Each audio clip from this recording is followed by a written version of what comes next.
Alright, we have ducking stance. The purpose of ducking is to provide additional pressure for the opponent or for the sake of a movement option in the neutral. Very important for us. We can use ducking to close the distance on an opponent, to sort of play scout, see what the opponent's going to do in tandem with Korean backdashing. Becomes safe by us crouch canceling it. Very useful tip in Steve's arsenal. We're canceling it by doing down back. Very useful for Steve's combos. Believe it or not, duck and cancel actually used to be essential for Steve's bread and butter back in Tekken 6 and Tekken Tag 2. Ducking can also be transitioned into sway, but mainly this is the one you want to be in. Ducking is so good, and I'm going to tell you why. Yeah, Fox Hunt or Ducking 1. Very useful mid for scouting out the opponent. Very apropos for its name. Very on the nose.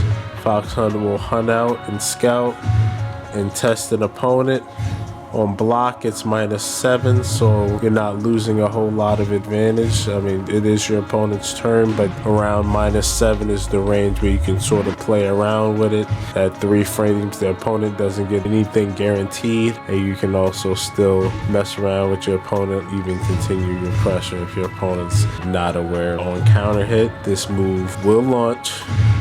It'll get a high wall splat against the wall, and out in the open, we'll get a combo with up back 2. Up back 2 is one of the best routes to do for this. In my rounds, I normally am not up enough for the up back 2. Up back 2 is the most optimal option. However, I tend to default to when I get this move in counter it is a jab, down forward 1-2-1, and then a flicker 1-2 or 1-1-2, and then I'll do up forward 1, and I'll go into sort of like a mix-up situation. But optimally, you will want to have up back 2 primed and ready to go when you get counter hit Fox Hunt, so keep that in mind. Next up, we have SKYSCRAPER. Very important move, Steve's arsenal. This is one of Steve's very limited launching options, and it's one of the good ones too. The move can launch an opponent from a distance. Very good for getting in at an opponent who potentially whiffs something huge, or if you anticipate a high move or a move that you can duck under, or you sense that you can be able to hit your opponent with the tail end of this move on block. You can catch them. You get a full damaging launch combo.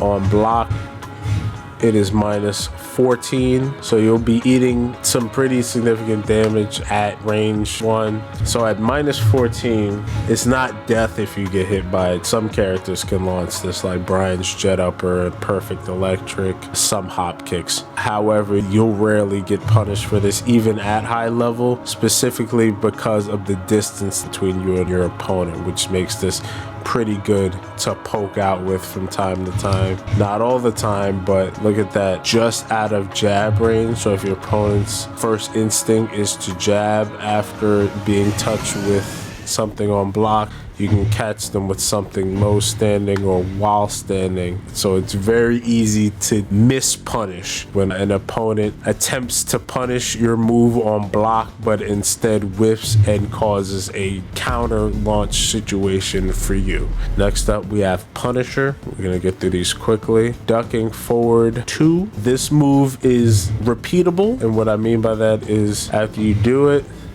you can sort of hold forward and 3 and keep tapping forward 2 and go back into ducking, and then continue with this series. So you can do ducking forward 2, forward 3, and then ducking forward 2, forward 3, ducking forward 2, forward 3, ad infinitum like this. It does provide chip damage, as you can see. This move does really, really good damage on chip. Even not in heat, this does pretty good chip damage, but in heat, Punisher absolutely eats. On block, it's +3, good for continuing an offense, for its ability to shift back into ducking. Our final move in ducking stance is the Gatling gun, which now has been simplified in Tekken 8.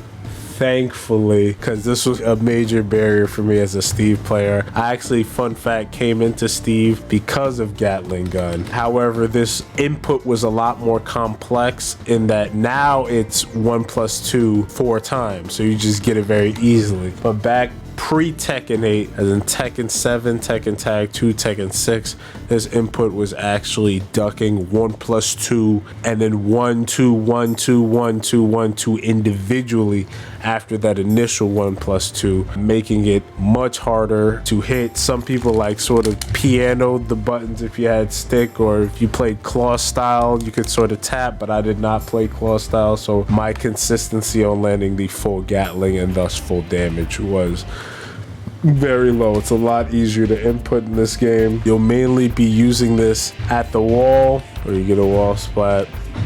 You do 2-1 flicker and then ducking and then do the Gatling, and you can get significant damage. So at the wall for Gatling gun, you would use it typically after a flicker transition. So you would cancel flicker into ducking and then do Gatling gun. It does have another use in Tekken 8 in that after a counter hit, down forward 2, the opponent is +8 on regular hit, but after ducking they're +17. Gatling is 16 frames, as we went over in our basics video. So what you can do is you can do down forward 2 ducking, and if you get the counter hit confirmed, you can go into 1 + 2 and get a guaranteed Gatling combo for 42 damage, which at the wall leads to a wall splat. So you can do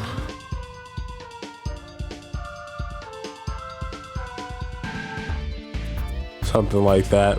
All right, now for the extension of ducking in, and probably the one that confuses the most players, is called ducking in stance.